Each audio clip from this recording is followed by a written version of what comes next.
Let's turn our attention to reproductive cloning. Automatically, it has a negative connotation because anytime people hear about cloning, they automatically think about cloning people, and you shouldn't do it because it's playing God and all these other issues that arise. The next thing that people have a problem with is the idea of reproductive. They don't normally like to mess with things that affect children and going into the next generation. So here's just the cartoon be saying you can buy a kit in the mail and clone yourself and you get an identical copy of yourself at the same age, which is not true. And another ethical problem that arises with reproductive cloning is that people assume that the organism will be the same. Okay, so they will think the same, act the same, like the same things, dislike the same things. Okay, so keep that in mind as we go through this chapter. So, first to start, there are different types of cloning. Okay, so when you hear cloning, it's automatically assumed, oh, we're going to clone organisms, right? But that's not the only type of cloning that exists. So when we met or talked, or if you watched the previous video, we looked at gene cloning. So this is making copies of a segment of DNA. This doesn't raise as many questions as reproductive cloning, okay? Because there is not necessarily dealing with embryos or stem cells and things like that. It's not making an organism, but we are altering bacteria, and we could be placing human DNA in a bacteria for the sole purpose of making more copies of it. But this is usually used for research purposes to figure things out, okay? All the things we talked about, sequencing, expression, mutations, whatever. Reproductive cloning is making an organism, okay? And so now this involves using cells from different organisms. So here we have an adult cell, and then we have an egg cell, and then it could be put into a whole different surrogate. So it could be involving 3 different organisms, okay? And the end result, again, is to make an organism. And then for therapeutic cloning, it also involves cells from different organisms, but the end result is to create this embryo for the sole purpose of taking out stem cells, and those stem cells are then going to be used to make organs or organ parts or other cells or whatever is necessary to fight a disease, okay? So the end result of therapeutic cloning is some tissues or some cell parts that are going to be used to then treat a disease, which can possibly be used to treat the same person, okay? So think of that in terms of like personalized medicine.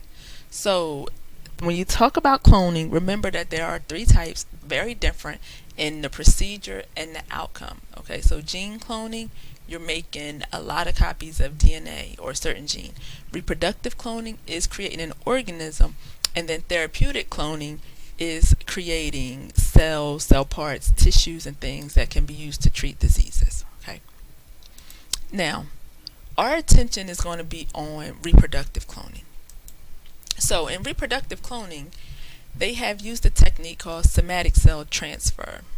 Somatic cell nuclear transfer, excuse my typo. And the most famous case of this was Dolly the Sheep. Now, I don't know if you remember Dolly. This was very popular. It made news in 1997.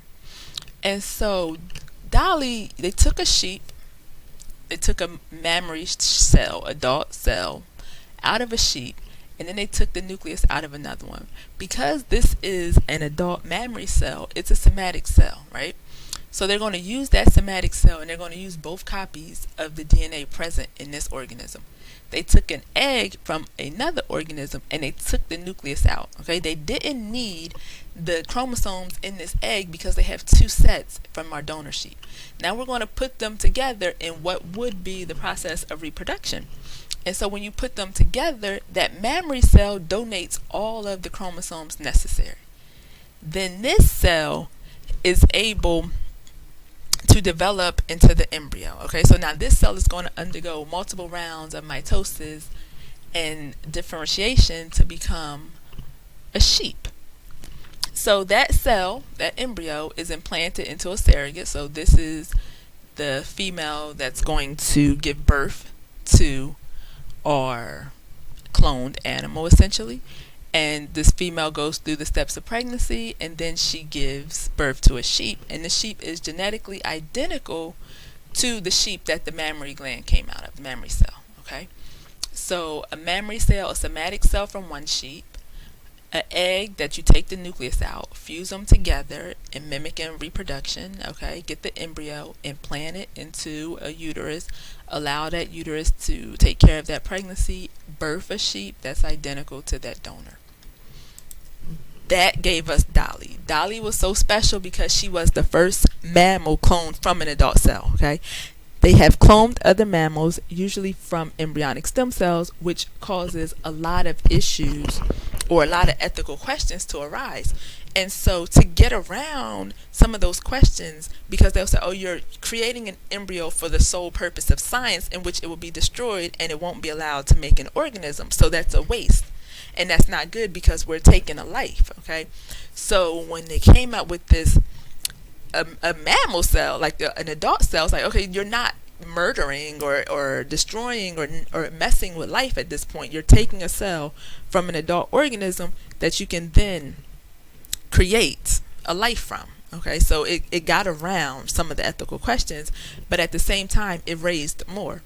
And so by using an adult cell, this gave rise to something called induced pluripotent stem cells. So these are like reverse transcription, reverse transforming a cell. So you take an adult cell and then you do some things to it until it gets back to being stem-like. And that's essentially what induced pluripotent stem cells are. Now, some problems that Dolly had was, one, her telomeres were shorter. So remember that the chromosomes that were used to begin with were 3 years old. Okay, they were from an adult. And so when they got into her, those chromosomes were still 3 years old. And so she had shortened telomeres, but other than that, they say she lived a normal life. She had 6 lambs. But she was euthanized at 6 because of some health problems. Now, we cannot say if this was related to the cloning or not, but what we can say is that Dolly, she had caught a virus at some point, which could cause lung cancer, but other sheep had it too. We won't know if she reacted the same way to it. She had arthritis at some point, but I guess you can say other sheep had it too. They were able to treat that and it was fine. But then she had a CT that showed she had some tumors in her lungs. So was that due to the virus she caught earlier? We don't know. But due to those, they decided to euthanize Dolly at 6. But she still goes down in history because she was the first mammal cloned and born from an adult cell. Okay? Not the first mammal cloned, period, but from an adult cell. So since Dolly, they have cloned cattle, mice, goats, pigs. Okay? They've even cloned pets. So here's the first pet that was cloned. This is a cat. There's cases where they have cloned pets that are dogs. So we know that if you have enough money, you can get your pet cloned so that you never have to lose it. The idea too is that if we can clone cattle, we can increase agricultural yield. So if you have some cattle that make some really tender steaks or something else, you can just make clones of them so that you never run out, or make very good milk, or whatever the case is. You can clone them so that you can always produce that desired trait. And then one of the possibilities that people, think about is human cloning. Should we do it? Can we do it? And although people are trying, to my knowledge, no one has been successful, because humans are still more complicated than cattle and mice and goats and pigs and cats and dogs. So will it ever happen? I don't know. But that doesn't stop people from trying. And so that leads to some of the concerns with this. So one thing is, we know in Dolly, she has shorter telomeres, and we know that telomeres get shorter with age.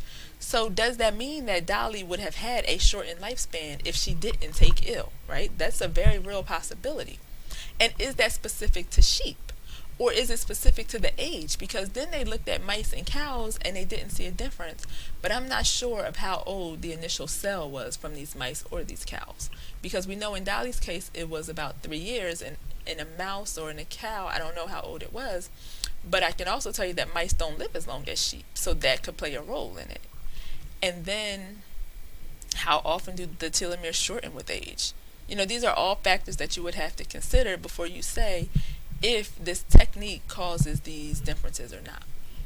when they did clone the mice, they looked at gene expression, so of a lot of their genes. So this was a high throughput process using microarrays, and they found that about 4% of their genes weren't expressed normally. Now, you have to put that in context, because you might say, oh, 4%, that's not a lot. But 4% of what number, right? So that is the question. How many did they look at? But they said they looked at about 1,000 or so. So now we're talking, oh, maybe 40 genes. That could be problematic. And what's causing these genes not to? But let me back up. They looked at over 10,000 genes. So now we're looking at hundreds of genes that are not being expressed normally. That's an issue. And is it simply from the procedure of cloning, or is there something else going on here that we're missing? Then it's also shown that mice have a shorter lifespan than those who were not cloned. So even though they claim that there's no difference in telomere length, there's a difference in their lifespan, there's a difference in their gene expression. And a problem with cloning, as you think of something like mitosis, you are making identical copies. Well, when you make these identical copies, you're reducing genetic diversity. And if you reduce genetic diversity, like if you were to have incest going on, you're increasing the susceptibility to those rare diseases. You're increasing the possibility that because their background is not as diverse, they lose some of their protection. There may be recessive alleles that show up here that thrive on their genetic background. Okay, so although technology is advancing and although we're able to do a lot more, it definitely begs the question of if we should do it or not. And that's something for you to consider. How far should we go with reproductive cloning? Or should we stop altogether? So think about that.